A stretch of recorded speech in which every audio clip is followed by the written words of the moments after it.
So we've had the bouldering round already, we know the scores, and we're now looking at our sets of athletes as they start to read this route. And if you're an old hand at comp climbing, you'll know what this is all about. They're trying to work out the sequences, the moves, trying to get to the top of this route. They'll work in teams sometimes individually, and they're working out all the beta of this. And mate, I mean, this is something it's such a skill in its own right, is route reading. Why is it so important? It's just, especially for someone much taller than the others, or someone much shorter than the others, they would have to find their own way to be comfortable with these parts that most people feel comfortable with doing the same move, but they might have to choose a different options that they have in their stock. And then communicating with someone you have trained with or someone you're close with opens up a perspective about a single move. So if you have 40 moves, and then if you only thought about one way of doing it per move, then once you mess it up, it's really easy to fall. And especially the lead, you only have one try. So you want to know as much options as possible. So when you get there, oh, okay, so I thought about this, but this doesn't work. So I'm going to try the way that, let's say, Staba recommended. Yeah, and because it's only an on-site thing, they've got one chance for this. So if they mess up the route reading, it can really affect the route itself as well. So this is such an important period of time. Let's shout about the walls, because we've got the Boulder wall, which is the newest addition to this facility, to this, which is the oldest addition. And it looks a bit old school, but I quite like the way it looks. It's sort of industrial. It is. I think it's been here around 10 years now. The person from here said it's getting old, but it still works quite well. And then we can change the angle from the bottom to the very top. Pretty steep too. And then we've set this angles up a little, and then we're not going to change it for the entire round, but we made it a little different. And then for our qualification round, we have female on the left side and then male on the right side, but today we're going to have male on the left side and then female on the right side, so they're going to have to experience a little bit of difference. And that wall adjustment, you might not know the answer to this, but was the plan for the route set with an idea of the angle, or did you play with that once you were on site? Well, so the chief first setter of Runsong decided to be this angle, but we kind of looked at it and then talked about it and how we want to go with it, because it's not tall compared to the other World Cups like we've seen. So we have to squeeze things closer and then be a little more creative about making more than 40 moves. So to make that happen, we can't have it too not steep, but way too steep. Yeah, it's a tricky balancing act, and I'm glad you mentioned the 40 points, because as with the bouldering, we saw a bit of a rule tweak in terms of the scoring. So 5 for the first zone, 10 for the second. We've seen a tweak in the lead as well. There's now 40 available scoring holds. Again, as the usual combined format, broken into sections, as you can see there, going up the route. And the athletes, as they climb high, they'll score more points, the last hold being worth the most points. So the aim is obviously to get as high as possible on the wall. But what has changed is the scoring zone has been brought down lower. So for example, in Munich, we saw almost half of the wall not being scored. Yeah. But here, almost immediately off the ground, by the first quick draw, there's the first scoring zone. I think that's also another thing we try to be very careful with. We didn't want to have anyone with 0 points, and then we wanted to make sure that it proves that you are there, you actually tried hard on the route. And also, I think the length of the wall helped, because it's about 15 meters or so.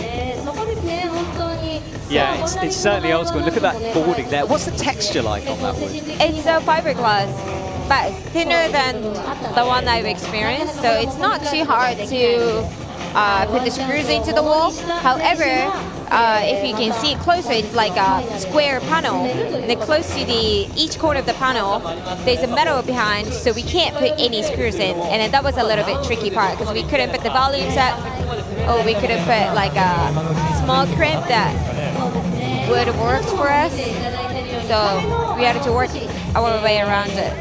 Yeah, tricky setting as always. We've talked about the difficult job that the route setters have, especially a combined comp like this. And I find route setting, it steps up again even more because there is so much more pressure on you, because if one doesn't work or something happens or the lead route is terrible, it's going to make such a difference to the score. So the pressure gets heaped on for you guys. I think that's the reason why we have to have different people from different perspectives, because we lead team had Japanese people and French people, and the French people definitely saw a single move completely different from what I saw, and I found it quite interesting to like the way we think about tweak. How do we make this move harder? Where do we make the fit worse? Where do we make the hand better? And how I would approach wasn't the way French people would approach, so that was quite fascinating to work with. Yeah, and that's something we talked about because I interviewed you the other day, and because you're right, there's different styles within nationalities. And you were saying, you know, European and Japanese athletes have a different way of approaching something. Yeah, and I think it's the same for the setters. Like, thinking about if you want to make anyone top or if you want to make no one top. That was the start of the conversation we had, and then, you know, I'm not going to tell you what we ended up with because we still have a finals going on. But you're not going to give us any sneak peeks. Well, the finals is this evening. Is it hard for you guys to keep it to keep the secret? Because obviously the athletes can't know. Do you ever sort of want to tell them and be like, you wait until that top move? No. No. I think at least the setter team are really professional about it. We want everyone to feel equal as possible, especially when they're not from here. Because they already feel away from home, and then you don't want to make them feel worse about trying their best on the wall. You've got to be able to keep a secret as a route setter. Important. Well, this is the results as they stand at the moment. This is after the Boulder round. So Tomoe Narasaki, just one failed attempt on his way to 4 tops. 99.9 is his score. Now, this score will be added to the lead score. So out of a potential 200 points, that's how we will decide our top 8 athletes who move through into the finals. So we can see now, and we discussed this during the Boulder round, but although it's not over for any of these athletes, some have given themselves a really difficult task. Yeah. A lot of them are going to have to top this route to have any chance of making it in. Yeah. So that Boulder round, really important for some of them, and I would imagine there'll be others waiting nervously. Natalia Grossman leading the way, drew with Miho Nanaka in terms of score, but jumped ahead because of count back. Then Brooke Rabatou, and we can see the list go down. So what I'm thinking is, anyone in that sort of 60s category for the women certainly is in touch, but when you start dropping down to those 49s, it's going to be quite difficult. And as I said earlier, you're almost relying on someone else to fall, so their score goes down so you can get back up. Kylie Cullen down at the bottom, 14.9, as we work our way up the leaderboard. So that's where things stand at the moment. 2 lead walls, as you can see, so the athletes will be climbing at the same time. I'm not sure whether here they have the rule where once one falls, they bring another one straight on, or whether we wait till the end of the round. We'll find out in a second. Tomoe Narasaki should climb last because he was first into this. So those are the athletes who will be coming out soon to join us here in the stadium. And it's coming up to 12:30 Japanese time. So if you're watching in Europe, you might be waking up if you're an early bird and joining us. So you've missed the Boulder round, but it's okay. You can go back and watch that later on. And it was a really interesting round and fascinating in terms of the different beta that we saw. Yeah, and then like seeing a top really early on this round and then not seeing any top later on the round was pretty interesting. There are some big names missing from this weekend. Not everyone signed up to it. A lot of teams using this as practice for the Olympics. Others deciding that they either were just exhausted after the long season. Yanya Gambret, for example, she decided not to compete.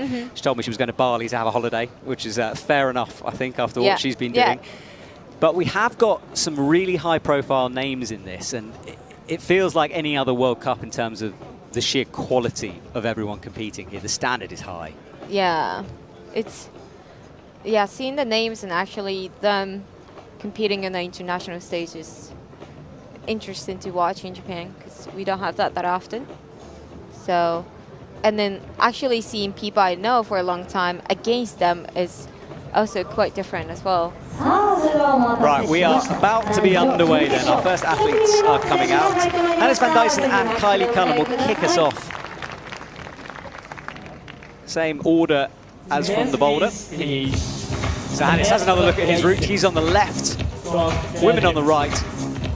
And May here can talk us through these routes and all the beta twists and turns that you've put in as we watch Kylie Cullen get underway straight into the big jump. So tell me a little bit about this women's route. What kind of style are we looking at? A lot more powerful, not as stressful as yesterday, because yesterday's route, we made it stressful for their feet, and like, I heard a lot of people from male, female, they were really uncomfortable with it. Like, they wanted to get through early, but it was too stressful. And then this one is not as stressful, but it's got the powerful moves that you have to squeeze in. And then I think that's going to pump them out a little bit. So that's what the women have in store as Kylie goes into that really shallow looking pocket out there. She was dragging it really. And Hannes has heels in So on this body section. That move there to the right on the female is a little bit like undercling. It's one of, I would say, female's weakness. And it's big, but it's not that high. So it's hard to keep squeezing it. And then the hold to the left looks close. But once you get there, because I've tried this, not that close. And the men's? Men's, I was working on it with the team, and this is, so how, you can kind of see the change of colors, and I would say that's also the change of difficulty, kind of like. As the color changes, the men's became black, and then the female became red, and it's gonna start getting harder and harder as you see the points going higher and higher as well. モニターにもですね、選手たち後でね、会場の皆様が見るようにモニターに映し出されています。現在登っているところでですね。So we lose Kylie Cullen from halfway up. That was actually another section, one of the sections that we had to discuss about until the very last minute. Hannes is on a horrible looking crimp as he presses his way out the left. And nearing the steepest part of this wall here, it starts to really kick up. I'm a little worried about his, oh, there you go. I was a little worried about his clipping. Yeah, I've seen a few instances recently where athletes have climbed quite a long way past the clip. It's that thing where you think, well, I go one move more because it must be better. That must be the position. And then you get trapped into that cycle and suddenly you're miles from it, you can't reach it. Yeah, sometimes you get too far. Sometimes you try to clip too early. And so Hannes comes down.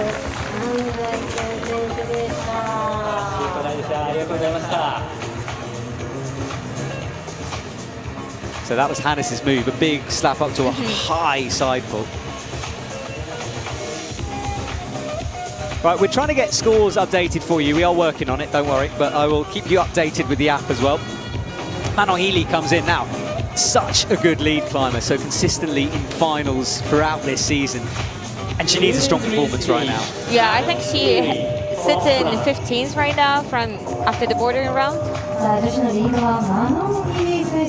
Yeah, Manon Healy is down in 16th. The 28.7 is her score, so she needs a big lead round here. But we're looking to get up towards the top if possible. I don't really want to call it a head wall on this route because usually head walls are fairly vertical, but that's quite an overhanging head wall up there. Yeah, it stays pretty overhang. You get out of the roof and then you still feel like you're still on the roof. Okay, Hannes Pullman is out for the men on the left-hand side. So he gets himself underway. Down in 17th, 38.5 is his score. He's just re-remembering this climb. So he's ready to go.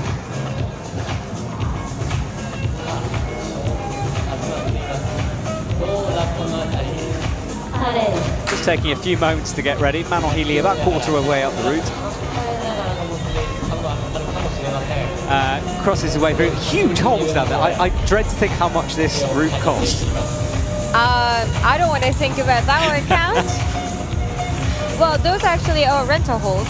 So, the companies that distribute those different brands would send those halls that are new or like usable for competitions and such, or something they want to advertise. They're going to send it over here, and then we can use them on the wall. Actually, yeah, I didn't realize they were rented. That's good knowledge there. Manon Healy. She's past that undercling you were talking about, really quite easily cruised through there. And then this one of the moves that she just did, I also found it not easy at all. But I'm not sure, she made it look easy. So Manon Healy, halfway mark. We're nearing the area where Kylie fell here. You can see the tick marks on the wall, just to give an indication to the athletes where the holes actually are. Stretches up to the pinch. And you can see really how overhanging this section is. Look at those quick draws hanging down a long way from the wall. Hannes works his way up. Are there jibs? Are there screw-ons on that purple yes, triangle? there are two. On that triangle, Hannes was standing on. Oh, crosses in. She's going to need to clip this at some point, though. She's looking a little pumped right now. Yeah, she's starting to fight. But that's something that's always impressive about lead climber. They look confident, they look like they're about to fall, and they get like 10 more moves into it. Yeah, so Manon having to fight. This is, I mean, look, it's almost a roof there in the middle. She's getting close to like 0.64. Ah, Manon Healy goes down. Well, she was nearing a high point, but I think she's going to have wanted a little bit more than that to add to that fairly low bouldering score.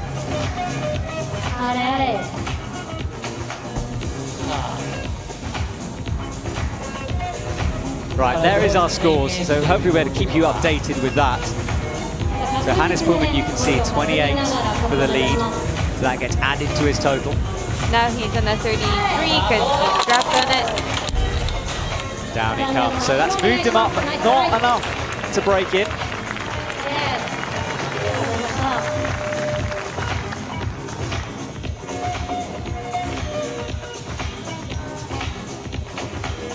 And Manon Healy walking off as well. So, two done, men and women.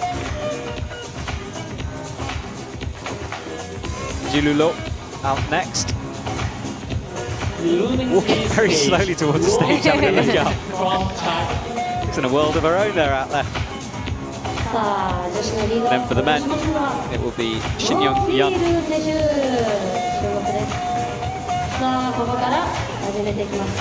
Jilu is underway then through this bottom section of the route. And that undercling that May was talking about is coming up round about fourth quick draw. So sometimes route setters will give climbers quite a tricky route to unsettle them a little bit. It doesn't seem like one of those routes here. Make it complicated and stuff? Yeah, you know, sometimes you get like a run and jump start or something down low, which is awkward, just to unsettle them a bit. Is there anything tricky in those first couple of moves? Nothing too tricky in the first couple of moves. If anything, we try to make it a little unbalanced, so you can't really always have both feet standing on the foothold that's comfortable. So that's some sort of another way to give them a stress. Oh, I can't have a foot here, so even if I want to rest, then I can't really rest both hands at the same time. That's something that we try to do. And then jumping start is cool, but that also could give lead climbers lose the opportunity to show their best if they were to fall in an early stage of the route. And then that was something that lead team tried to focus on. We didn't want we wanted lead route to be a lead route. We don't want that to be a luck. So yeah, early falls it's always a bit disappointing when you see them, because you're like, oh, I want to see what came next. You know, there's that element to it. Just let you know how the scoring works. So that 40 holds are scored. The top 10 are worth 4 points. The 10 after that, 3. The 10 before that, 2, and the 10 before that, 1 point each. And the scoring zone's much lower than before because of the increase in the number of scoring holds the route setters can put up. That's the scores as they go. So we try to make it easier by the color of the holds. So especially on the female route, you can see the first hold that is red is 12, and then the first hold of blue is 33, and the first hold of yellow, which is going to be the last part, is 64. So it gives you an idea of the kind of scoring zones they're in. Yeah, it also makes it easier for setters to understand as well. Not just the setters, trust me. Jilu, up to, this is really the first, well, so far one of the first cruxes. Oh, that right foot hopping off the sloper. Those volumes always gives a lot of stress to the competitors. So cruising at the moment though. Despite a couple of foot slips, she's looking strong. Oh, heel hook there. Really high on the heel hook. Oh, that swing by losing the heel hook was big. She did well to catch that on that not very good side pulley sloper thing. And May was saying that texture on the wall isn't the most friction surface in the world. Japanese people tend to not like friction walls because it makes the problems easier. Right, crosses through. How did she hold that? It's like it was an intermediate. Not sure. Fell on the pitch. That is a vicious pitch to put on the roof. So when you're setting these routes, do you ever sort of sit down and go, right, I'm going to try to climb it all the way from the bottom, or do you always work in sections? I would say it depends on how strong you are. Also how final part of the route is, because when we put it up, we don't know how it's going to work, essentially. Like it might be perfect from the beginning, it might not work at all. So we try to have sections and sections and sections, like take in between and figure it out. Is it too hard? Is it too easy? And then we also make sure to have different people try the same route, so that it's not just under someone's opinion, but we kind of combine everyone's opinion and perspectives together to make one hopefully good route. Absolutely. Right, we saw Shin Young fall fairly low on the men's route, round about the purple hold section. Right, next two athletes, Toby Roberts on the left, Andrea Kuhlmann on the right. As they enter the stage area. And Toby Roberts has really come on this year. Hasn't done that many World Cups, already has a medal to his name. He's down in 14th, 59.1 is his score at the moment. One of the setters told me that Toby's a little bit more of a lead climber. Yeah, there's definitely a specialism. So, I mean, he's been climbing, I think he climbed 8A at 11. Something like that. Oh. 8B not long after that. He now climbs 9A, so he's just progressed through the grades, and yeah, more of a lead climber. So this is where he needs to do his best, and with that score in the 50s, he's going to have to put in a good performance here. Andrea Kuhlmann, 29.4, so another athlete who needs something huge here on the leaderboard, and probably a few mistakes from others to make it through. Let's see, but she's into the scoring zone. Really physical looking section for the men this. Yeah, I think for the bottom part, for both male and female, we have it quite a bit powerful. So it's not hard, it just pumps you up a little bit. Yeah, Toby knows that he needs to keep some power from the top. Do remember all these athletes qualified yesterday, they haven't had a break, so that was 4 boulders and a lead route yesterday as well, which, you know, is manageable, but it starts to build on you slowly, that fatigue. And then even for male, having a final round later today, it's gonna be another management of your power, how much is left. Yeah, they're going to have to have a power nap in between. Well, Toby's on to score number 12 there, indicated by the label. I think Hannah's made it through looking easily, but that black section is where it starts, according to people who tried it. Okay, so this is the meat of the route right now. And Toby had a really high toe hook in there to have a bit of a rest. And he's having to fight here a bit. I think on the lead wall, it's a little, because it's from further out, it's a little harder to see how much of a profile each hold is. So Toby stretches out. Andrea as well locks off that right arm and falls going to the pinch. That section making a few go down. Now Toby's on this disgusting looking blocked crimp there. Blocked presumably so it's not going to be a foothold when he gets above it. Yeah, and then you also have to be a little more precise when you are going for it as well.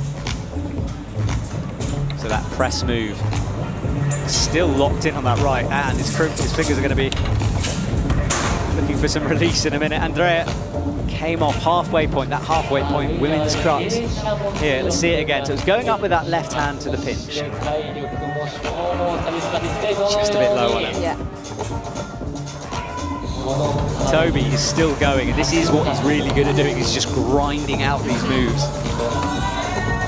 That's what I found lead climbers very impressive. They look like they're about to fall, and then they... Yeah, keep on going. Jesse Gruber, who'll come out later on, he's one of those climbers. Just always looks like he's falling. Yeah. Pushes through. And Toby's doing the same thing here. Oh, and that's finally it. I think if he had got that a little bit better, he would have stuck it. On the edge of his fingertips, and it did send him down. I think the condition for performing is a little bit better today because it's a little bit warmer and it's a little earlier in the day. Right, next up is Risa Ota from Japan. She's another lead climbing specialist, I would say.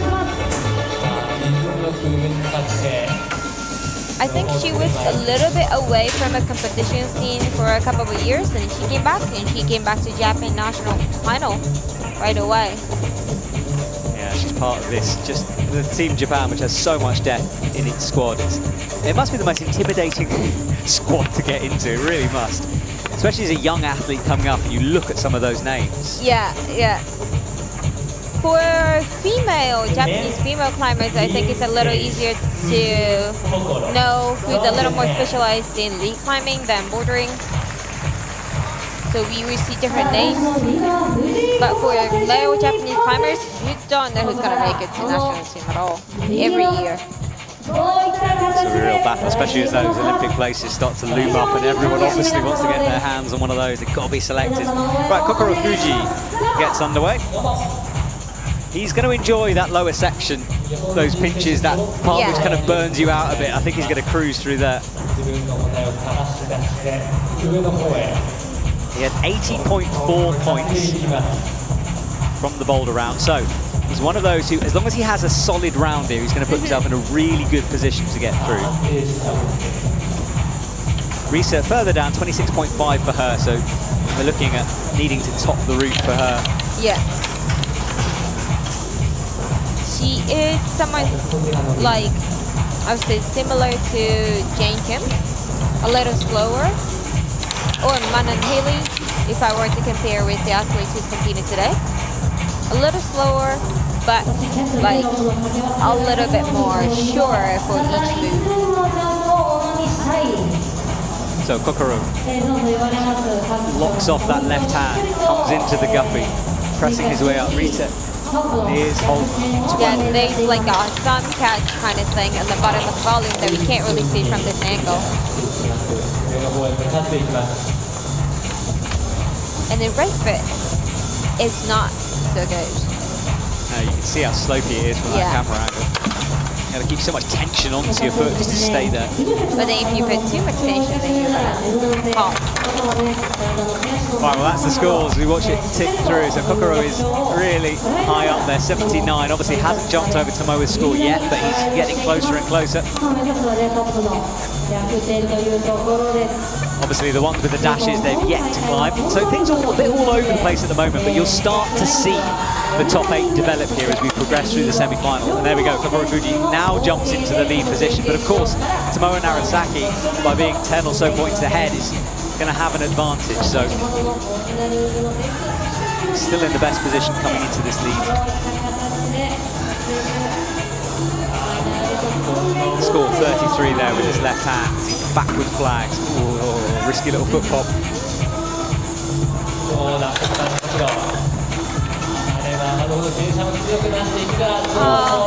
Now this is such a mentally difficult moment when you fumble a clip like that. Yeah. And I think he might just be going for the ball, maybe a better position, deciding to, no, he's going, I think he's going for the points. Yeah. So I was a little bit disappointed to see that, like, the clip-in, trying to clip actually caused him to fall a little earlier than I expected. yeah, sometimes a clip like that is just a straight fumble, you know, you miss it. Yeah. Sometimes it's because you're so close to falling off, you don't quite have that last bit of lock-off power, you know, to be able to make it. Yeah. Right, well that was him. And we're moving on to our next athlete for the men as well, Masahiro Higuchi. Oh, sorry, no, we're still on Kokoro there. And Risa falls second crux, you reckon? For the win where she fell round about that blue section? Yeah, she was falling off of the... She also kind of fell right after the clip, so maybe she was a little tired off of it. For that clip with orange string, you would want to clip from that red pinch if possible, before 33 points. Here is Masahiro Higuchi with a coat on, waiting. It is getting a little bit chillier. There's a bit of a wind picking up here in the stadium, and the clouds have covered the sun even more, so it's not the warmest, but I mean, we spent a whole summer complaining about how hot it's been at every lead event, so I think we can allow a little bit of chilliness to come in.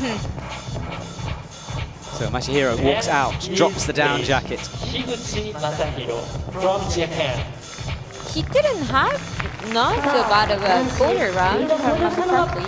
Yeah, he was down to 67.7, so yeah, nearing that point, he's still going to have to put in a good effort here. I think he would have wanted to get into the 70s for the boulder. But he is also a more of an elite climber as well, where he finally got first in the World Cup after years of trying and getting onto the podium, but not going for a lot of medals, so.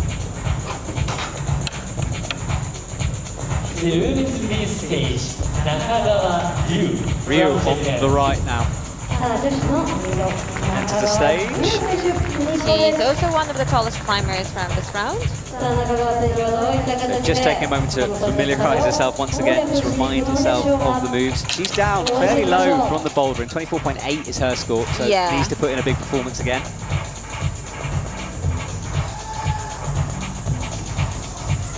Masahiro rocks up on that right heel.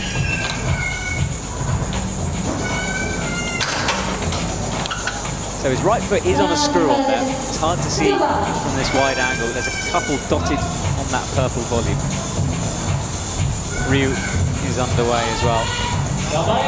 I like the start. I like the horizontal right at the beginning. It's great. It's not great if you're the one competing. Oh no, terrible for them, but for me, great. Yeah, that's true. it's really fun to watch. She sits on the heel, resting down low. Masahiro is climbing really quickly here. Slapping his way onto the slopers. He told me that he made a few of the big mistakes on the qualification round, and he was happy to have made it through it this round. So I think he's gonna try to be fast enough, but also a little more tension and squeeze to get as high as possible. Locking on that crimp now. Yeah. Into the benches. Nice selection of moves in this as well. Right, this is where Kokoro kind of messed up the clip a little bit, or was a bit pumped to clip it. I think the 33 is not as good as you think it is.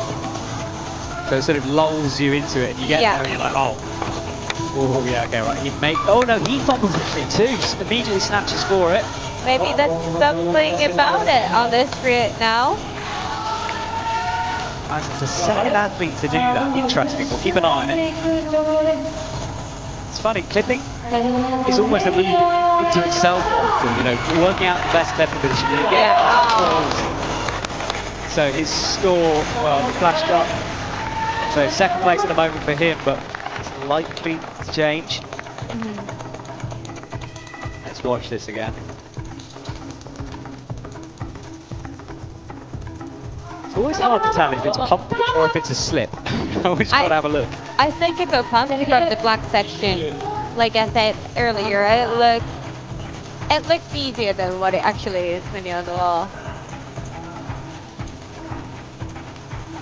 You're not about wall. Looks like she's got a little bit more left on the wall. Yeah, there is Ryu. She's got through that long move to the side vault.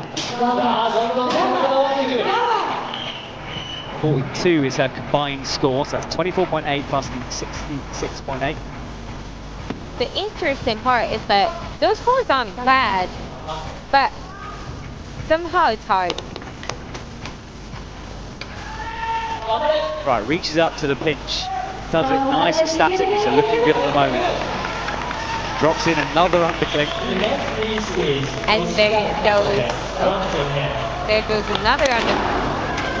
But there was a little bit of unfortunate foot slip right before she fell. It's because there's no texture on the wall. I mean, texture of the wall. Yeah. But still, she's at the highest point so far. Yeah, good performance from her. Came down eventually. No one getting really past that part yet, that roof.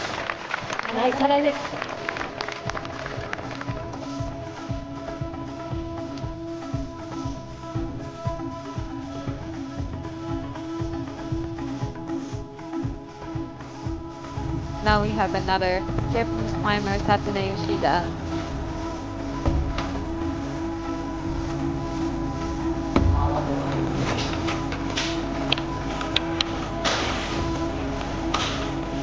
So he flows through the bottom. Nice and easy to her scoring zone. Now on, will be making points on the board.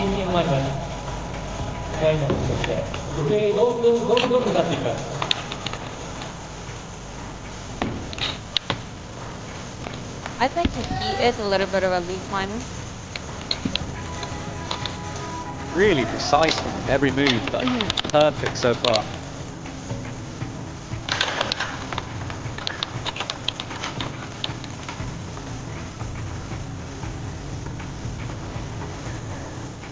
Matches with feet, little jump to get in. Crosses under the rope there, flicks his hand, not causing him a huge problem. No women yet, but there is Chloe Collier now coming out.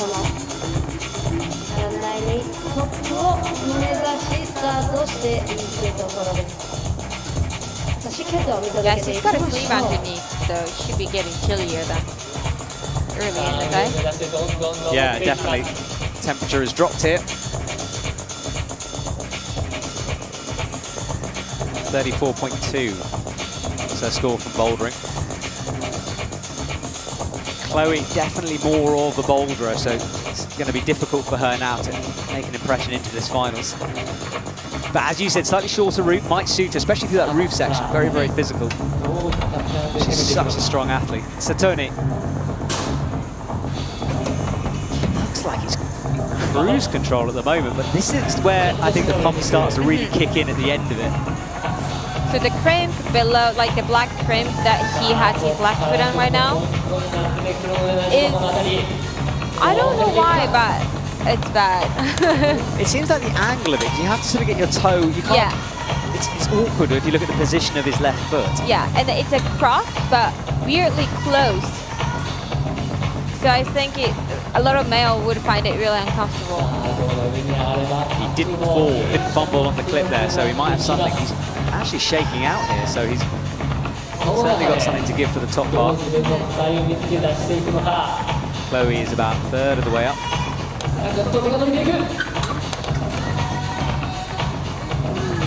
Oh, that's a smart move. Yeah, 33 is his score from the lead at the moment. Oh, no. Oh, big fall, head first down. So that gold score is the one we're watching ticking over. That's the overall score. I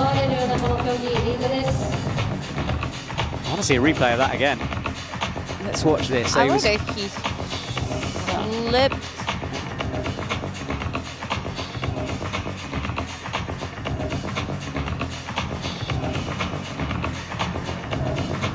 So his comp is done. Now he's just got to sit back and wait, which is the worst. Chloe Collier crosses through in the middle. This is where the first crux is coming up as you move above that tick-marked red volume.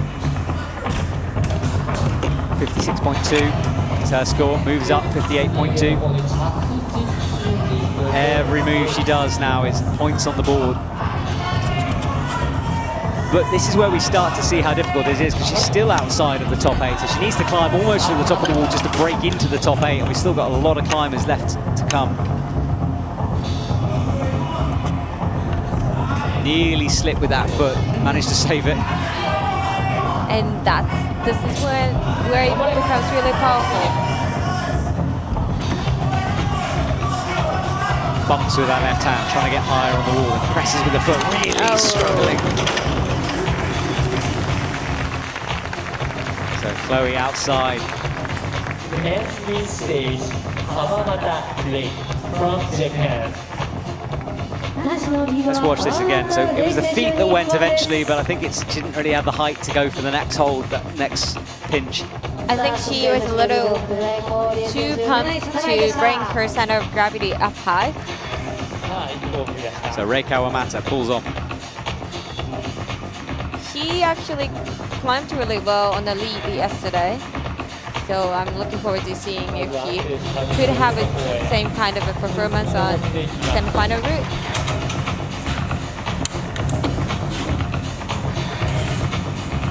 You got 83 in the Boulder round.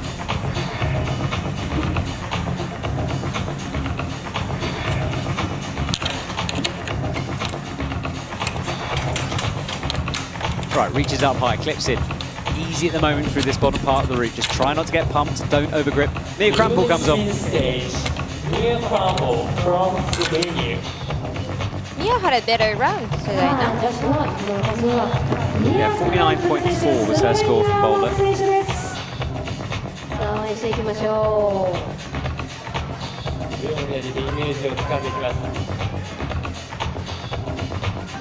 Right, so she pulls on and gets underway. It's horizontal style, first couple of moves here. With that big heel.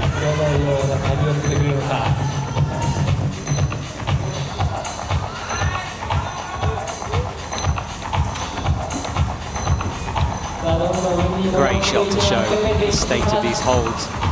Quite interesting drop knee. Then gets the heel, reaches through to that crib. Quite a low crib for him to hit there. Maybe he felt too uncomfortable on that. Whoa. Yeah, you can see the problem with that. Kind of got his finger stuck in it as well as he was clipping it. Yeah. Had to untangle it, but it's not a bad position he's in, apart from that right hand, which is going to be Looks a little bumped right now with the crib. Yeah, that right arm. It's been doing the same thing for quite a while. Then you find it, and there you can see the shakeout.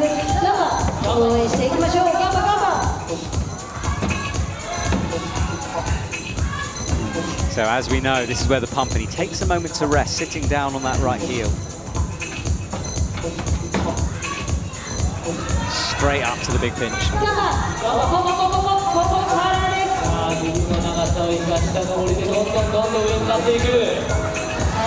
Oh. Yeah, you can see it starting to build.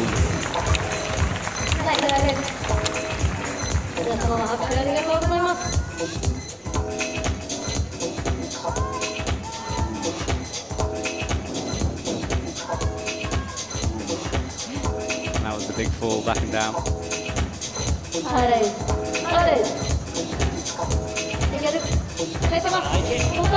So Mia Krampel is still climbing, about the halfway mark on the wall for her.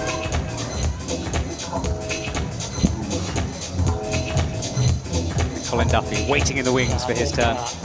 Right, there is Mia Krampel in the middle of the wall.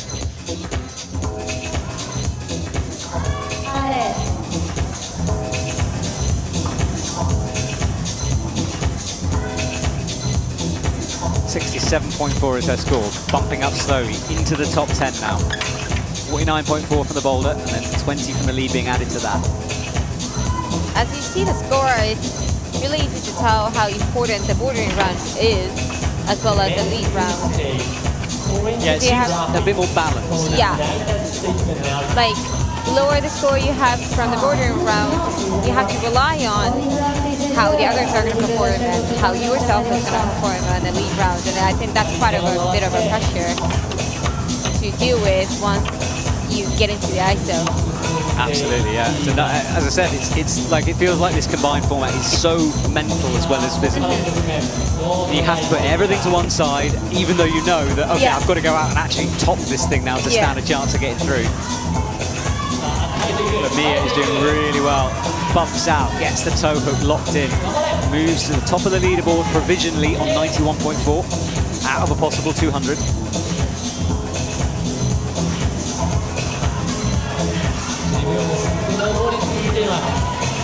Starting to fight though. Gets that nasty pinch, screw on behind for the thumb. Oh. Nasty fall. I'm quite happy with her own performance, but yeah, well, she's provisionally in first position, but we have another 10 athletes or more, 11 athletes to come, so she's going to have to wait. Let's watch this. So she had the pinch in. Thumb is doing a lot of work behind that hold. Kick the leg. Yeah, it was that swing. She looked like she was pulling it back in, but it just pulled her back down. So 100.4 is her final score. You can see the athletes have to wait in the isolation area at the back because they're not allowed to look at the other people climbing. Colin Duffy, meanwhile, has made quick work of the bottom part of the route. I think he had a little bit of struggle trying to figure out how to hold the black volume, like the way that works for him. So he was trying to switch his hands like a couple different times. So I'm worried that that might have cost a little bit of an endurance he had left. All right, let's watch his score then. So he's currently in 6th, had a good boulder round, that's 69, put him in a solid position for this.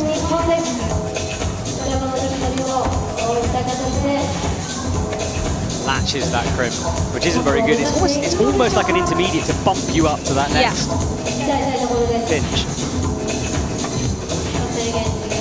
That black thing, by the way, by his right hip, that's not a hold, it's blocking a bolt. And it is very slippery. It is, but better than nothing. And then we don't want anyone to get, like, step on the hanger, so. Yeah, it's good to see because it's something that does happen, and when it happens, it's obviously frustrating for everyone. Colin, a little shake of his head. I think he could have made it a lot further out, in my opinion. That black volume section had caused him a bit of trouble, so. And that sends it back down. So he's high up there at the moment. As we look at that, really, the first major crux section, but I think it's a crux section because of how it builds from below. So it's one of those style routes. Of course, we haven't really seen, well, we haven't seen the top of these routes yet.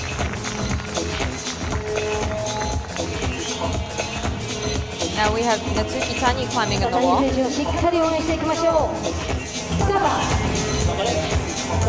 She had a great bouldering round earlier today, so.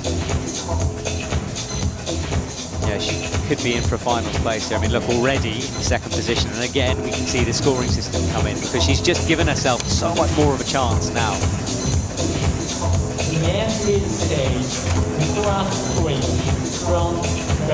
Eyes up the sidewalk, latches it, stands up tall.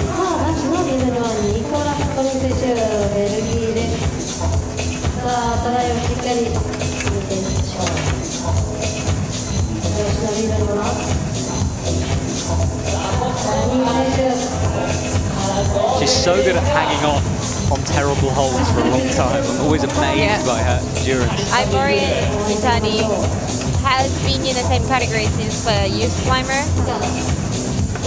And they both just matching anything, rest on anything, and prefer to be static. Right, she matches this, but looks like she's battling a little bit at this point. Yeah. Snatching for the quick draw. Of course, she is in such a strong position that flies right open and locks the heel in underneath. This is a bit of a neck move for. It's awkward to a heel there. Yeah, I'm not sure what she's trying to do. I think she's bumped with her left hand. I'm wondering if she's trying to bump or... She does sometimes have these moments where she almost overthinks a sequence. I've seen it happen a few times with her, and Yeah. she kind of sort of thinks it's more complicated than it is and tries to do something, and then that messes her up for the rest of it. I think that's something we talked about in the interview yesterday. Like, it looks like Japanese people see more and more options that's possible, but then that also takes a lot from their tank to try all those different options, and they fall lower than like how far they think they're gonna get to. So she's left with 123.1, which could be enough for a finals place. It's so hard not to predict. Try not to predict it, because literally anything can happen. But Yeah, but like seeing the difference of the points that they got from bouldering, it's a little bit easier for us to expect now. yeah, we can start to see the pattern, and soon we'll know exactly what they'll need to get through. Oh, big power screen for Nicholas Collin. And he does this. This is, we talked earlier about like the entertainment factor. Yeah. He has it. So he was like that on the yesterday qualifying round, and he got further and further as he screamed louder and louder. So I think that's his superpower. Yeah, he's one of them. But he's got to make that clip, and he's kind of eyeing it up. I think he's going for the points. He is. Yeah. And he's outside of the top 8, so no go for him. Left at 72.3. Yeah, that decision a climber has to make between passing a clip, often that's just because, look, they know it's going to take more energy to clip it, and of course they get the extra points by going further, so they make that decision Yeah. at the moment. I have never really been this big of a competition, like as a competitor. So I don't know how scary it's gonna be. Like, skip a clip and then go further and further. I watched, because you know you're falling. I think it was Hannah Moyle, if I remember rightly, in Jakarta, went miles above the cliff. We were all very nervous. It was a high clip anyway, and she wasn't going to hurt herself or hit the ground, but it was going to be a monster fall. Yeah. She got it in. I think every climber watching it sort of had sweaty fingers knowing what it would have felt like. It is a little easier to kind of watch with these professional top athletes climbing on the route. But when that happens in the youth comp, Yannick Floe is out, and meanwhile, moving her way up the ranking. Nanako Kura is going higher and higher, moving her way up that leaderboard towards that top 8 position. So, Yannick Floe underway. he had a good bouldering run today, as well as yesterday. Yeah, I mean, we said at the beginning of the show he was circled as a potential podium finisher for this comp. Because we have a lot of athletes who are excellent at one discipline, Yeah. but still need to sort of round themselves out a little bit more. But Yannick really does have it all. Regular finals, Boulder and lead.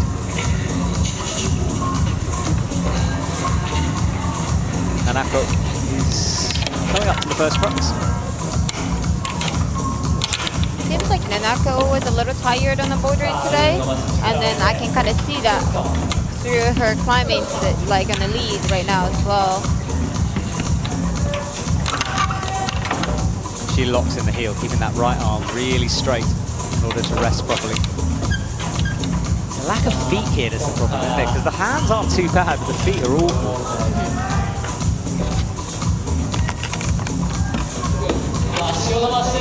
I think there are a few different ways to make a move harder and harder. The easiest option is to make a forward, but also another way to add the stress and make it harder is to have less feet, or a little more stressful foot on the route. She did fall on this first crux. Tried to get the feet, always slipping on those triangle volleys.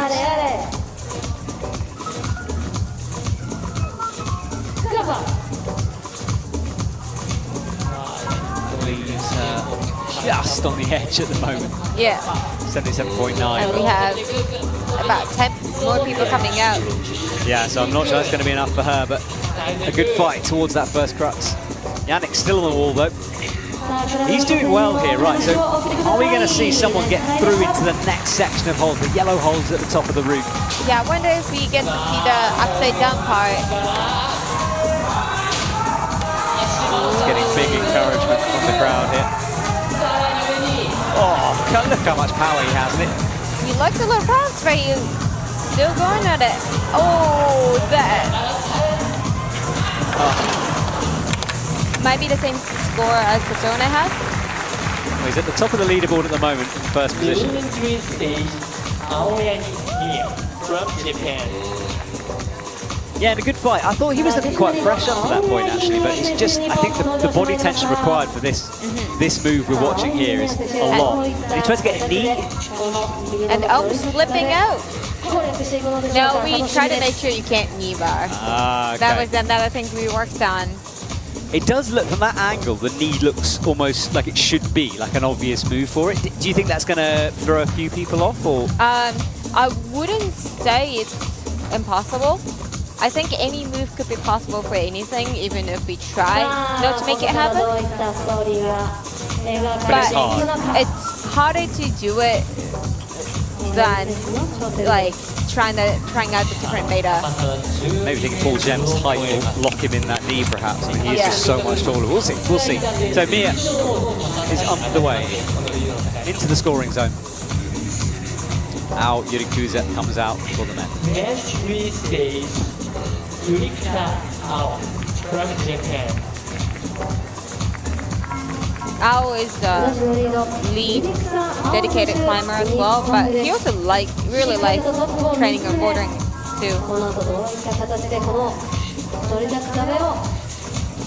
It's interesting, I'm thinking of the two countries, Japan and Slovenia, that have a lot of spray walls as part of their training. They don't, or they're starting to. They don't have the enormous mega gyms that we see. I'm thinking of places like Innsbruck. Yeah. And I do think there's something to be said for that spray wall training to make you a very all-round athlete. It just seems to work for some people like that. I think it's because we can make circuit like a problem of 50 moves, and also a problem with a very physical hard move just on one spray wall. So having that accessible, it's a lot easier to find a way to train, because once you get that strong, there's not much to climb at the gym. So you gotta find yourself a way to train for the international level. Yeah, Campbell Harrison, the Australian climber, put up a post on Instagram recently saying that, I think this is right, was saying one of his gyms had, like, he just run out of routes on it, you know, that there was nothing else for him to climb. Yeah. And then you think of Innsbruck where there's 9 A's, and you realise that can be the difference. So I work at a lead in the bouldering gym, and then the lead climbers there have climbed most of all the routes, and they're running out of it. So they make circuits. They look at the lead wall like a spray wall. So I think you just have to be really creative once you get that strong.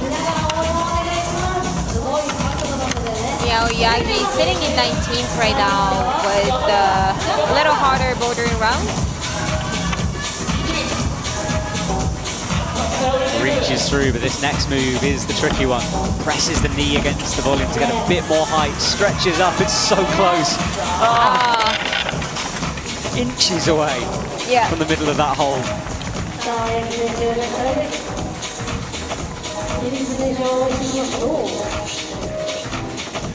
Aldo is still climbing. He's on the black part of the route, the pumpy part. Made that shoulder press look pretty simple though. That's not like usual move that we see on the lead climbing wall. So when setters are setting for that move, I found it quite interesting to choose that move. We don't get to see a lot of push, press, and mantle out kind of a movement in the lead route often. You can't tell if she's pumped or if she's got a juice left.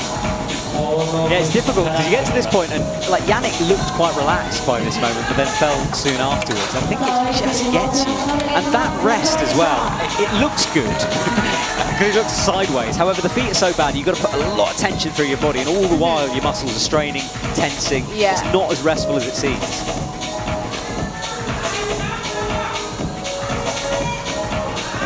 pressing right against the edge, and a foot slip sends him. And that was, we talked earlier, if it's a foot slip or pump, that looked like a legit foot slip to me. Yeah. That's a little disappointing. Morioka from Japan. さあ女子のリーダーには登場しました野中美穂選手、日本です。 Yeah, we didn't see his feet there, but it was a big old pop. This was her fault. Through. Look how close she came to this. Using that knee cleverly to gain a little bit more height. Look, you can see the mark where the thumb should be, and she was close to it. But not quite high enough with that lock off. Right, Miho Nanaka is underway, and she had a really good boulder round, so in a strong position. I had a time to chat a little bit just for a moment, and I was like, hey, good round. She's like, better than yesterday. So, still isn't the happiest.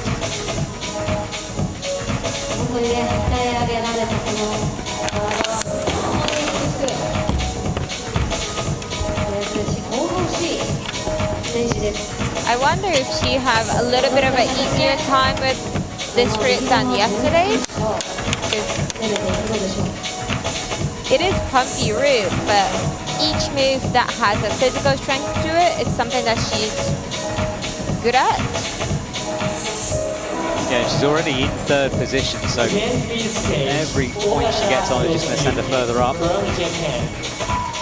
84.6 in that boulder round.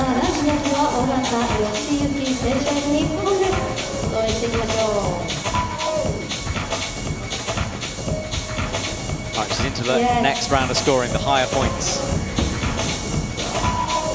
Worth 2 from now on.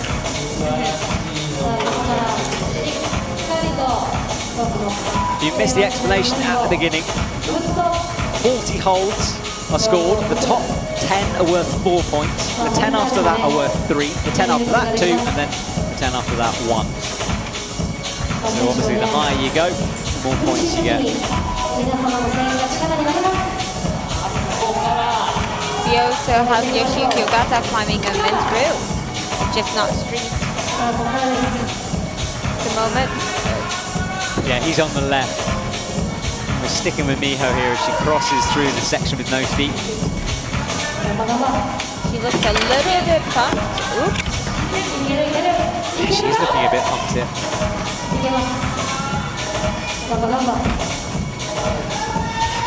Oh, easily through to the pinch though. Maybe not as pumped as we thought. We'll have to see, because this is the telling section coming up. But she's got the early clip in, which is good.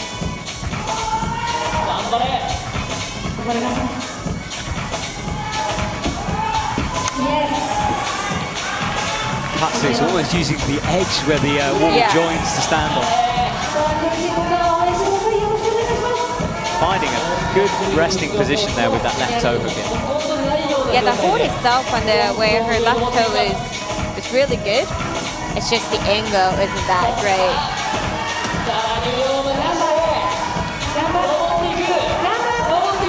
Right, creeps up, thumb under. That was a nice fight on that clip. Yeah, I mean, she's put herself right at the top of the leaderboard and in a really good position here. Whoa. Having to battle, misses the next undercling. Well, that's put her firmly in first place, 135. I think it's Yoshiki Ogata going further than we thought. Yeah, he is feet first now, but this is where we saw Yannick fall. Gets that toe over the top, but it's not really an edge, it's slowly. Unbelievable how he's still on. Wow, that was impressive. That really was good. And he's at the top of the leaderboard as well. Miho's still undoing her knot. I think it might have been quite hard to undo that one. Let's watch where she fell. So she was looking good through here. But then she started to get pumped. And I think because her left hand is so bad, it's harder to get higher and higher for the undercling. Look at that right toe. I mean, unbelievable rubber on those shoes, just pressing in. Look at his whole foot arched as he forces some pressure down.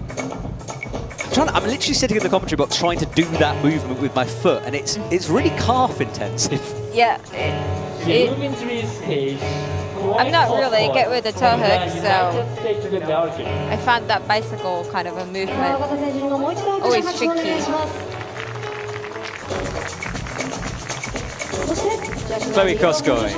Just skipping the first move casually. Who needs it? It's not scoring anyway, it doesn't matter. But that is their scoring hole. So she's into the points now. 1 point from now onwards until the next 10. The thing is she clipped a little low.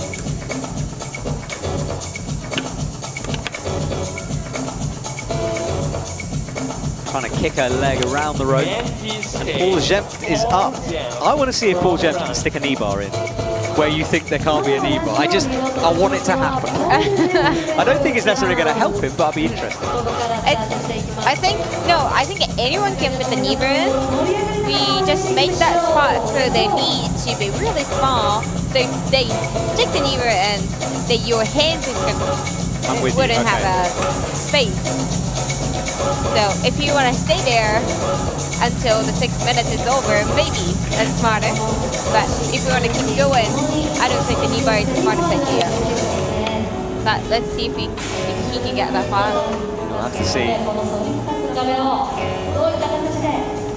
It might have been Paul Gempt who double stacked his knees in maybe in Innsbruck. I'm sure someone will tell me if I got that right. He's trying something different here. Yeah, and making it look a little bit awkward as he crosses through. And you can see having to shake out where we haven't seen many others shake. They move through this quite quickly. Because most people that put the heel hook on the right hinge, but maybe that was a little too high for him, for his height. So I wonder if Jesse's gonna choose the same kind of a movement later on. Chloe looking a little tired here now. Yeah, she gets that high toe. So be careful with the release though. Drops it down, just dragging the toes over the hole. Slow that momentum down a bit.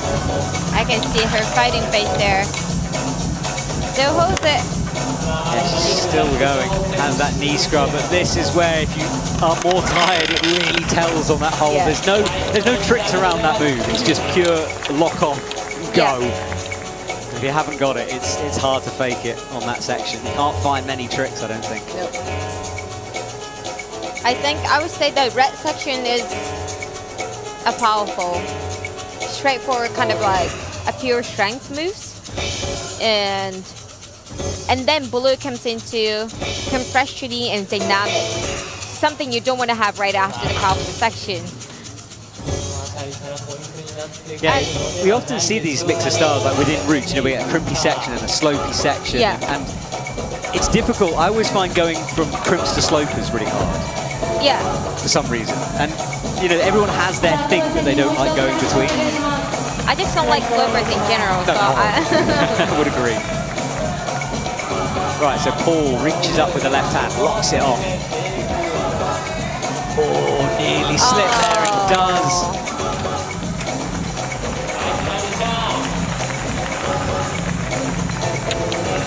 I don't know if it's just me, but I have a feeling that they look a little tired from 3 rounds here. I think you're right, yeah. It looks, you can see it on their faces. They're breathing really, really heavily. And I mean, they haven't had a lot, we had an hour break. Put it like this, when I went into the isolation area early because I had to check some things, Taiso Hama was fully asleep on the mat, just gone. And everyone looked a little bit exhausted. I know obviously that's the time where they're meant to be resting, but it did seem that they are a little bit fatigued.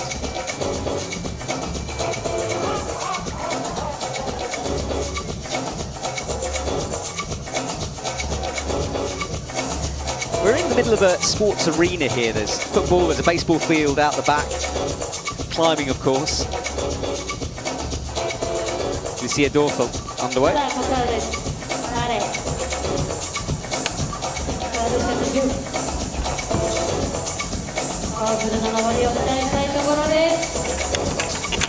.24.7. This is, well, even if she, yeah, I mean, mean, we'll have to see. It's going to be a big ask for her. Taisei Hama, though, well, he's woken up, so that's good. Yeah. And I absolutely love watching Taisei Hama climb, so I'm going to enjoy this.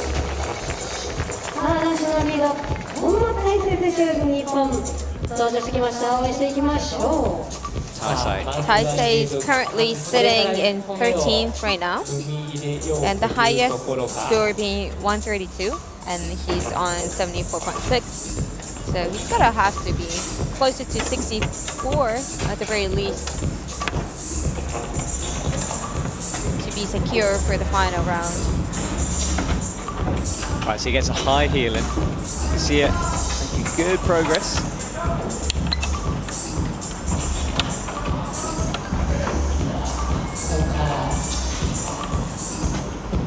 Getting this heel in to make this cliff, and she'll want to shake out as much as possible here.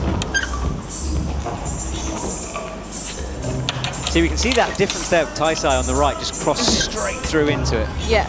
Rather than Paul, who just fiddled around a little bit, got a bit crossed up with the hands. Gia doing well, and she needs to remember. Perfect flip just now. Oh. There she goes. Outside of the finals place for her.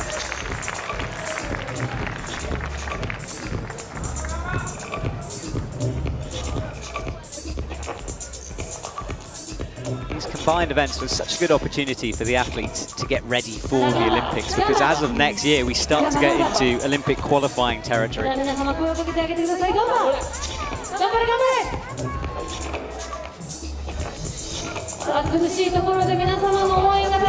Taisei Hama had a little bit of struggle at the part that Cooling had a struggle with. So I wonder if that's going to affect the performance for the Yeah, but remember, his trouble isn't normal people's trouble. It's just been warming up. Moves up into 10th place. 92.6 is his score. But yeah, no, I think you are right. He's really having to struggle there. Releasing that toe was a big effort for him. And I remember Rei Kawamata shaking out here a little bit, so.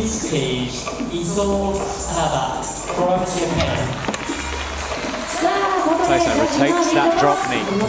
I think he's looking pumped here. Yeah. Ooh. Good save.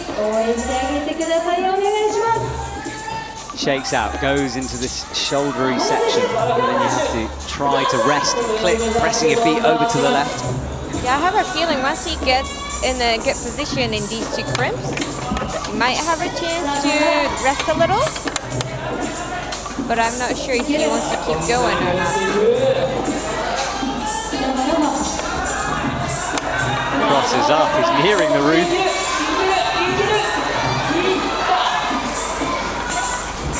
The crowd getting louder. Oh! Upside down. That's a different knee bar that I didn't see happening. Higher knee bar maybe on the dual text. So he actually had a knee bar with the foot out to the right. The small one we see. So yeah, I can see what you mean now. So it's the hands that get in the way of that knee bar. You've almost got to sort of knee bar your own hand. Yeah. Look at Taisei. Oh, what a, I mean, look, this is why we love Taisei Hama, because we thought he was pumped halfway through the thing. And now he's moving into second place, 123. I mean, it's just good to watch. Thank you, Taisei. Maybe you're right about him warming up on the wall still. Yeah, true. He got in a higher.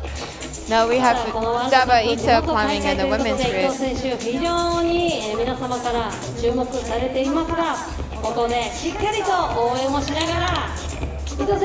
Taisei comes down, looks up at the wall. Meanwhile, Futaba is halfway on the right. There she is. The route feeling familiar now. Athlete number 15 out on the wall.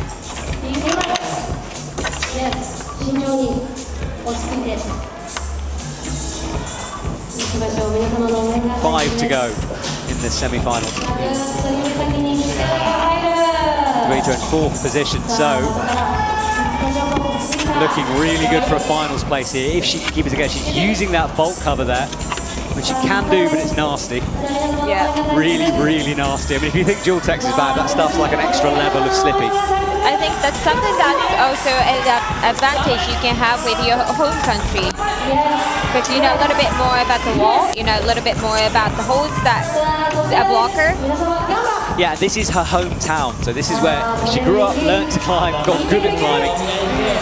If I'm correct, she now lives in Tokyo. Yeah, she lives in Tokyo. She climbs at base camp, she climbs at feet bump.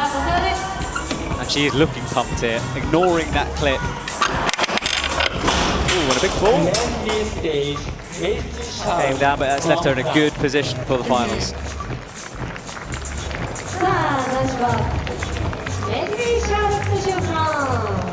Mejdi Shav, you heard, was just announced to the audience. Let's see this again. So, ignoring that clip, just wanting to get the height, the extra points. Eyed it up, went for the slap. Back and down, but she's in a very good position for the finals later on. Yeah, I think from the first place to the third place, they are into the final for sure. But we'll see if the rest of the 5 people can squeeze themselves into the next round or not. Yeah, and remember, this is important as well for the final, because count back if we get draw scores, which is quite unlikely in this decimal system. It is hard to get the exact same score. Although we did see it in the Boulder round. We did, with Miho and Natalia. But they also went down to the count back as well, so. So Mejdi needs a good round here.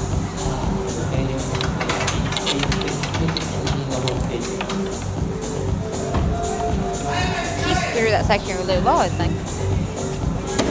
Yeah, but look at that. I mean, that took a lot of power from him and double bumper hands. He will get a shakeout opportunity here. That heel on the right is good, taking the weight off his hands.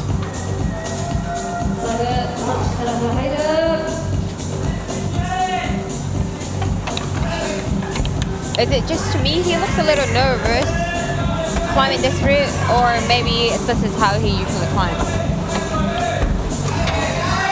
Out to the crimp, shakes out with the right hand. Into the left, I think he's starting to redline here. Oh, big scream as well, yeah. But he will get a bit of relief here, so it's how much can he find in this bad rest. Walks his feet up. It's easy to fumble this clip, and he is... Any foot slip can be crucial. Yeah, there's something about this clip right there. I think it's directly related to pump, you know? It's like just a tricky one to do. And they're also like having a stress of the foot slipping once you're trying to clip isn't gonna help. Yeah, and it just starts to build up, doesn't it? Everyone who's got there who looks as pumped as Mejdi did struggled with that clip a little bit. And also it's the angle of it, because you're pulling it from down low, you've got to put it in the teeth and then go up and arc over your head into that clip. Yeah. So if you are pumped, that's a lot of movements to do. So I think Taisei Homa was a little smarter with the clipping position because he kept his feet low, whereas a little shorter climbers had to have their feet higher up to the left. So the body positioning was a little... He sits in 9th, so he's out. And Colin Duffy's on the edge right now. Yeah, he really is, isn't he? So, but we still have Tomoe Narasaki coming out with 99.9, so we see how that goes. Yeah, Tomoe. And it's not like Tomoe got lucky in that boulder. He's on such good form. So if anyone's going to top this. He looked quite solid there. Right, so Brooke Rabatu is climbing. She's in 5th already. 84.4 from Boulder. And then Jesse Gruper comes out. He had a tough bordering round today. He did. It's going to be interesting with Jesse because, I mean, he was another one who could have won the overall in Jakarta.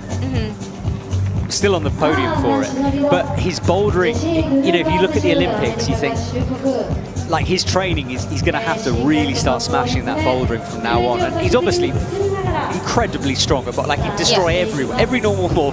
But when you are in this position and you're such a specialist, it's going to require a lot in the next couple of years. But he is such a talented climber, I would not put it past him at all. Brooke Rabatu up with the feet, gets the heel in.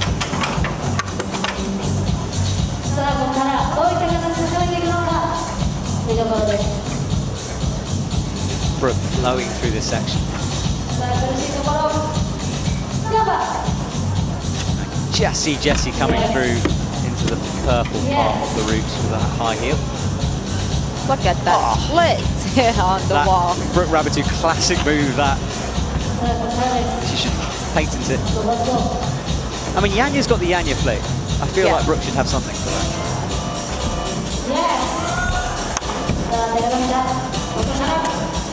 I love how like her footwork is really precise and very accurate. Could be on the volume, could be on the foothold, could be on the bolt hole.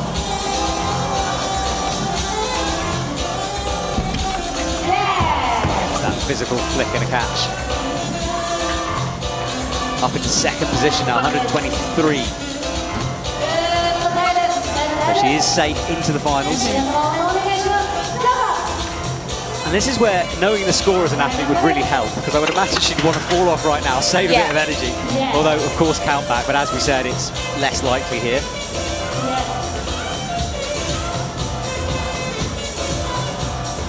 Heel and the toe. Ooh. Will she be sticking it or not? Oh. Held it for a sec.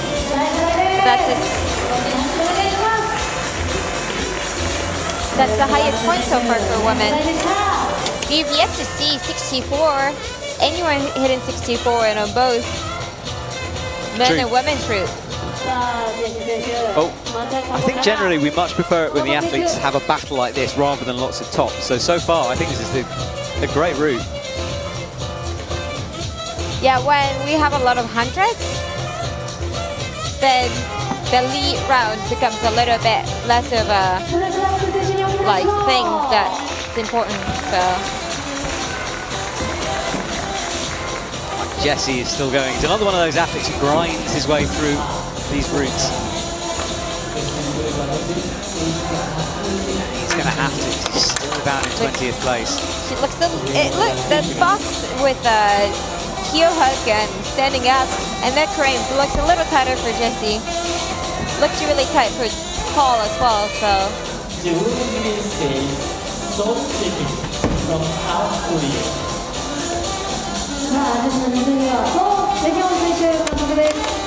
Jessie wants to the crib. Sets himself up for this.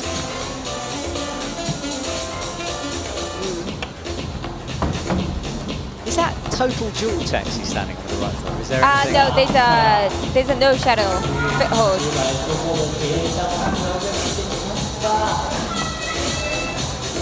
It's so small, it's hard to see. Oh, there he is. Yeah, I saw the screws.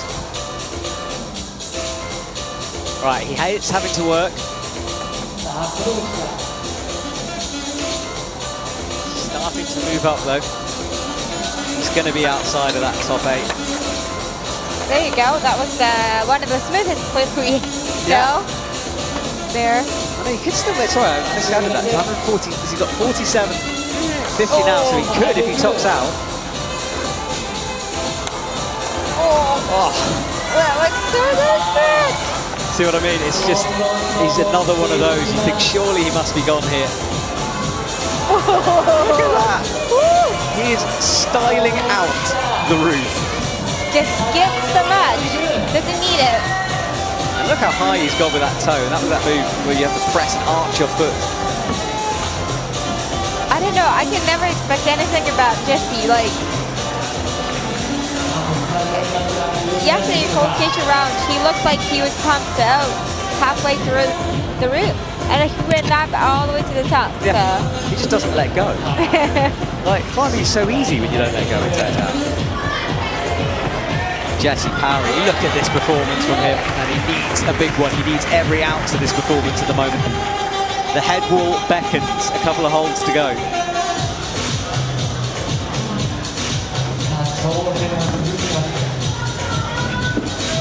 Look at that. Oh, and he falls, so no finals for Jessie Garupa.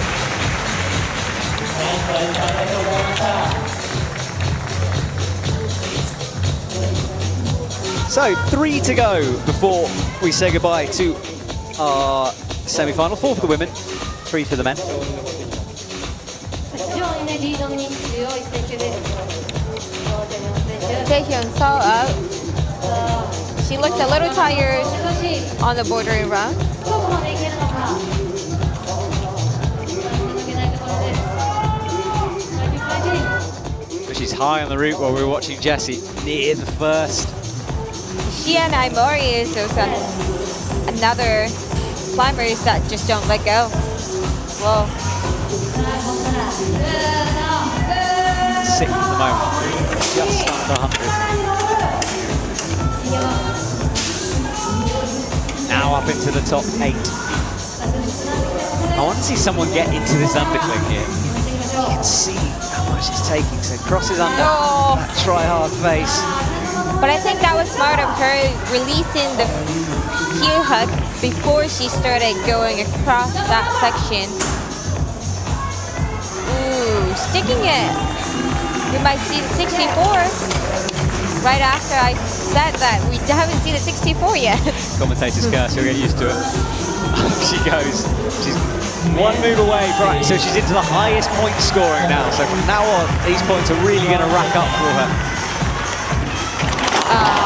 Drops the crib. There is not a lot to hold on to up there on that top head wall. So the left hand that she held on to isn't bad? What? We made it a little worse. How did you make it worse? Just a little bit of a blocker, so it's a little uncomfortable. And just for those watching at home, because you can't see me here, she had the most evil smile on her face I've ever seen in my life. You gotta be evil sometimes if you're a route setter. It's true. So. It's part of the job. Good work. 118.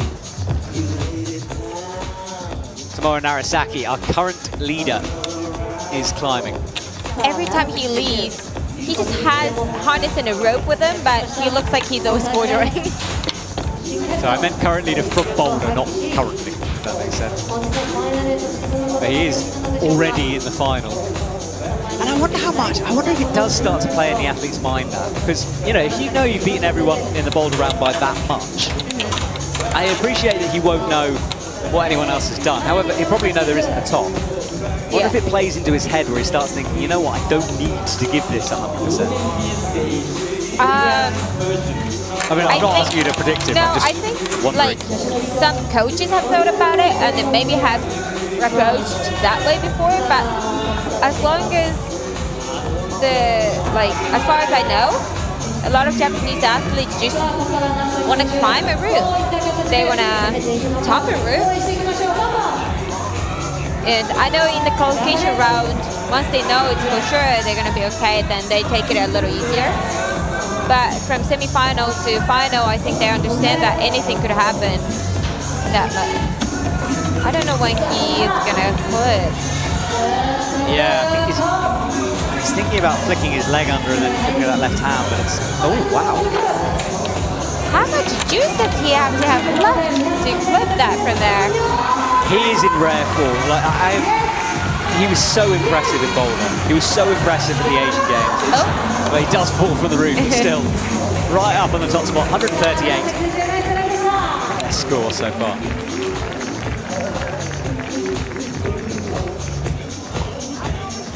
Let's watch this again. So this is where it got inverted. Got the knee in, realised the issue with the hands, and wasn't going to recover. You can see Oriane Berton on the right of your screen. She is climbing. She's up on the wall. Oriane looked really frustrated earlier today, so I'm hoping that she didn't carry that over with her to the lead round. Yeah, I know it's something she's been working on, instead of putting it behind her, moving on, not dwelling on something. But within the same day, an hour later, it's not that easy. Oh, absolutely.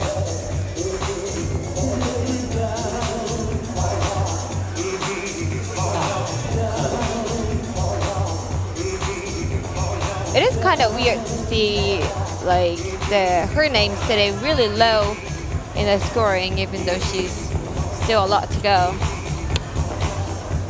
Yeah, she's down in 19th, 39.8 for Boulder. from Iwate. Strong performance here. さあ、シャデイマン選手、続いて。さあ、残すところ。 Be able to get a shakeout in a minute. She works her way up these enormous side pulls. Ooh, Early clip. haven't seen that yet. I think she feels really comfortable sitting on that left heel. さあ、ベルトの選手も確実どんどん登っていきます。 Bumps into the crimp. She's going to have to reach either under or over to the next one. Goes under. Turns her whole body, which is smart. Looks a little bit tired there. She is moving on. Needs to hold on for a couple more moves here. Presses that knee, and you can hear the effort from Mike on the wall, and it's going to leave her outside of the top 8.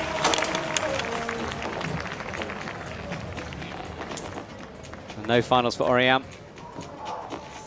This was the sequence of moves, had that scrub in, but as you said, looking tired coming through that part. Yeah. 落ち着いた様子でこの壁に立ち向かっていきます。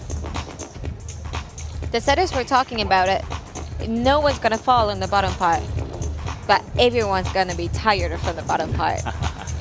Well, it's working. It is working. Sasha Lehmann is on the black holds, where things start to ramp it up for the men. With such an impressive climbing performance he had yesterday. Yeah, 39.3 in the boulder, so We actually got scared that he might get 100 points yesterday. He was pretty close to it.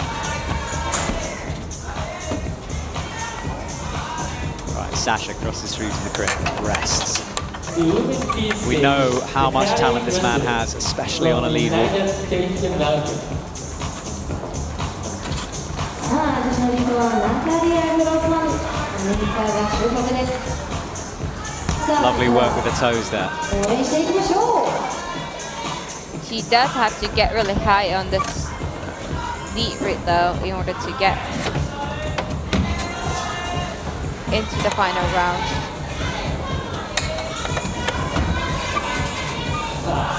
Getting cheered on from the crowd as he gets in this position. Looking good at the moment.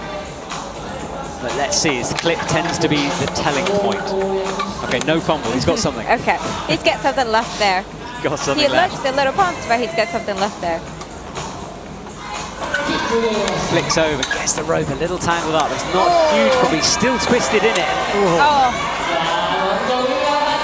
That blocker makes that move so much more difficult. Everyone seems to hit it coming through. Sasha's moving closer and closer though, 13th. oh, Sasha's fighting.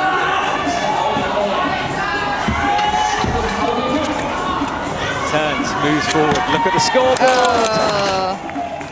Does leave him outside, 19.3. Natalia Grossman for the women is climbing. Let's watch Sasha's fall once more. So he was under the roof. He needed a huge score from this lead route. It was a big ask for him. And we have one climber left for men. Yeah, Sean Bailey's last to come out. Natalia Grossman is currently climbing. Mori will be out last for the women. There is Natalia Grossman.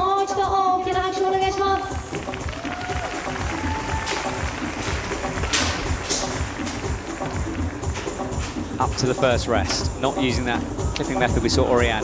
Pretty much everyone, apart from Oriane, that I've seen or forgotten about, has made that clip high. It is comfortable to sit there, but you also have to be locking off with your right hand, so I don't think a lot of people are going to choose to clip from there. She's just putting her hands on her neck, warming them up there.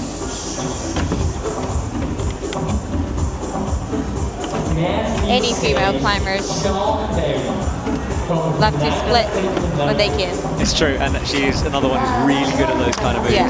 The thing is, you have to have strength within flexibility. It's no good just being sort of really bendy if you can't do anything with it.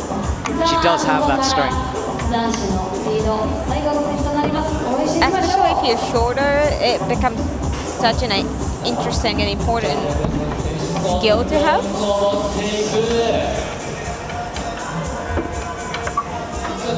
trying to use the very edge of that wall, that right foot.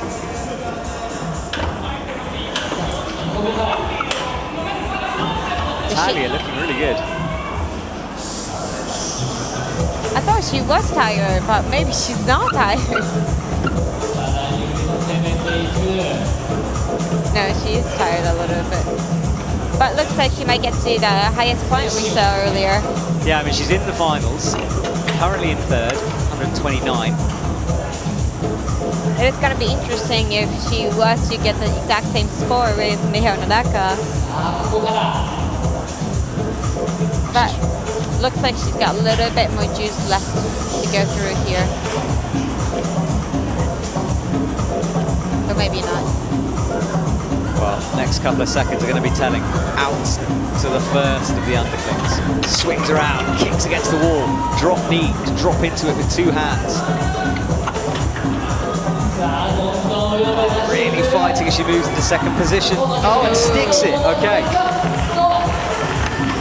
And gets the next hole. Right, moves to the final scoring zone after in one whole time. You can see it, 64.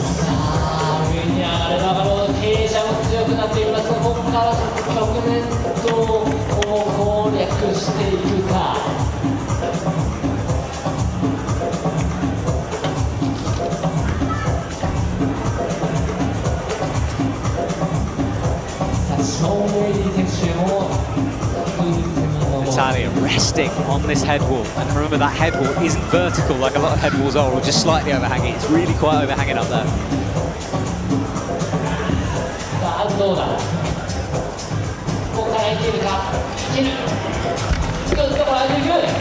Looks like she might stick with it to left.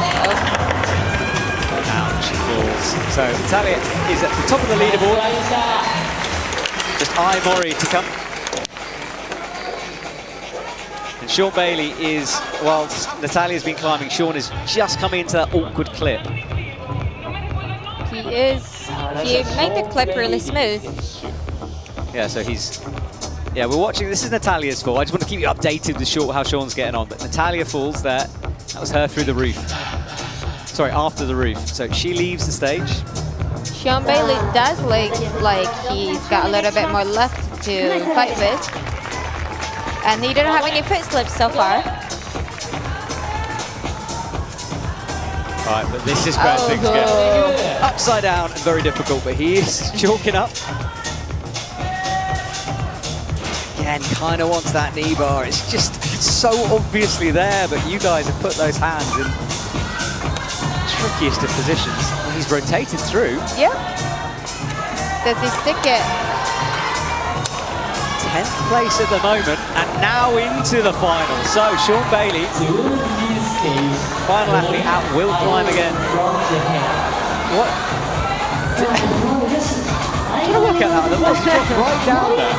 I thought for a second he'd waited the rope, but he hadn't. He just dropped down to the left. So Sean Bailey is through. He bumped himself up to the 4th or 5th. So let's see, as we hadn't actually seen that move. I was so surprised when he dropped down. Out to the left and a big foot slip. There we go. But yeah, good climb from Sean. We'll see him later on. I think it was the same as Jessie. And Iwate, the last climber.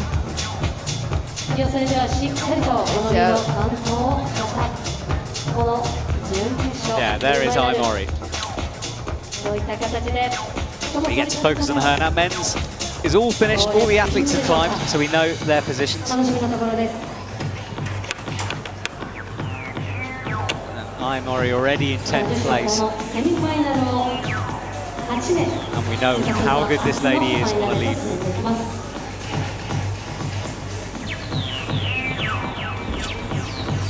2 gold medals in lead this year. Wasn't at the final World Cup lead event in Jakarta.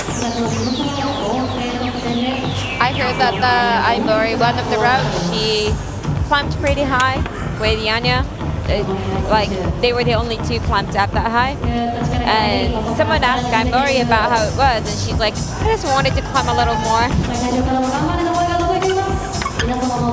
Yeah, she's such a dark horse in the climbing wall. She's so unknown. It's like it kind of took everyone by surprise coming through like she did. And it's just, every time I watch her, it's fascinating. Real contender here.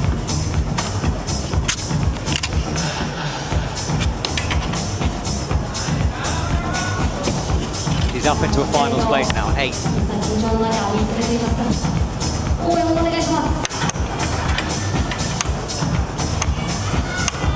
And she never looks calm.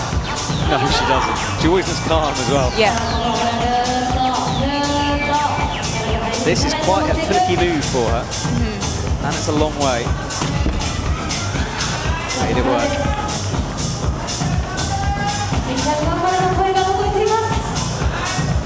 Solid. Yeah, really good. We see this high heel hook.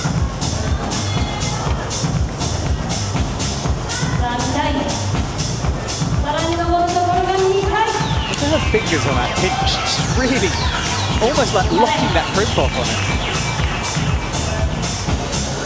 Yeah, you can't really see it from this angle, but we have a thumb, like a screw on the other side of the pinch.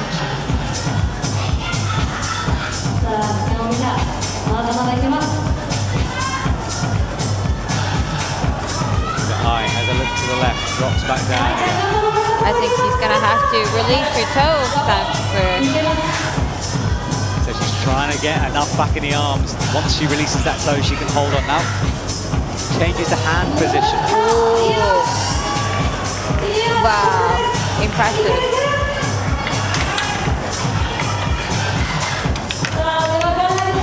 Okay, that is the second to last clip on the route.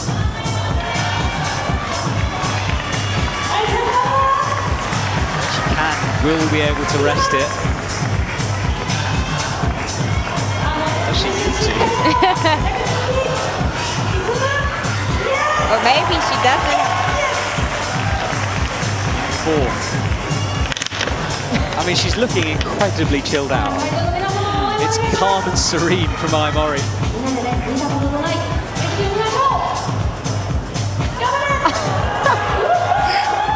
Drops down with one arm.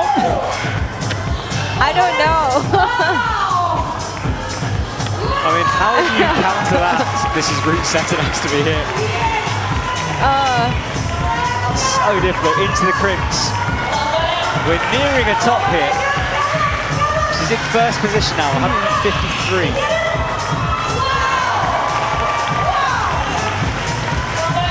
Two moves to go.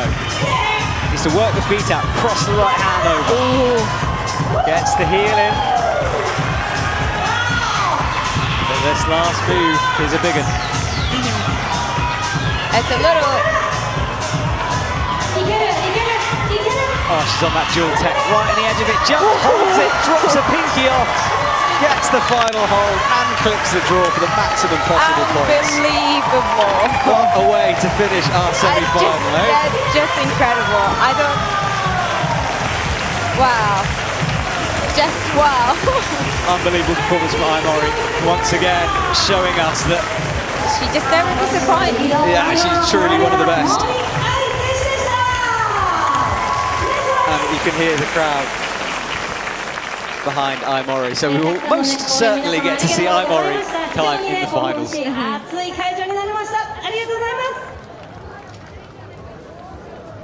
Well, wait for confirmation of some of these results. Men's finals is this evening. 6:30. Iwate, I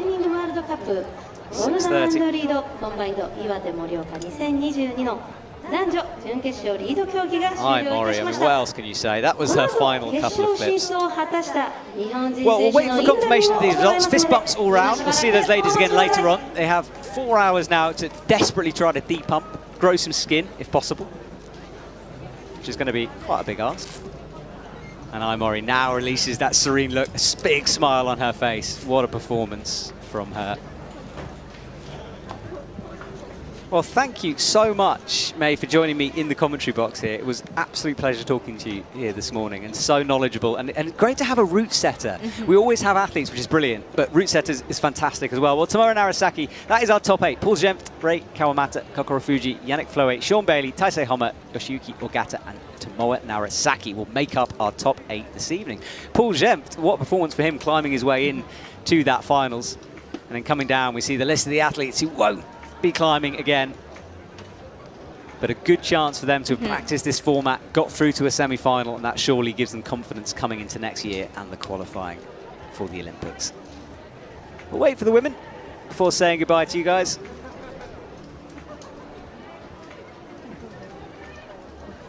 And here are the women top 3. Ai Mori leading the way. What a performance in lead. Natalia Grossman, Miho Nanaka, Brooke Rabatu, Natsuki Tani, Cheon So, and Futaba Ito and Mia Krampel make up our top 8. That is going to be a good finals. Both are good finals. And then going down the order, Kylie Cullen down at the bottom. Good performance from her, still transitioning full time. And as we said, good practice. Oriane Berton as well. Lucky for her not to make it through. Good performances from all the women on a very tricky route out here in the sunshine, which is now bathing the arena, the clouds, going away for a little bit. It's all time to have a little nap in the sun. Well, we'll say goodbye to you now. We'll see you at 6:30 Japanese time. Sorry, 6 p.m. Japanese time. We'll see you there. Thank you so much for watching. Thank you, May. You're welcome. And we'll Thank you for return having soon. me again.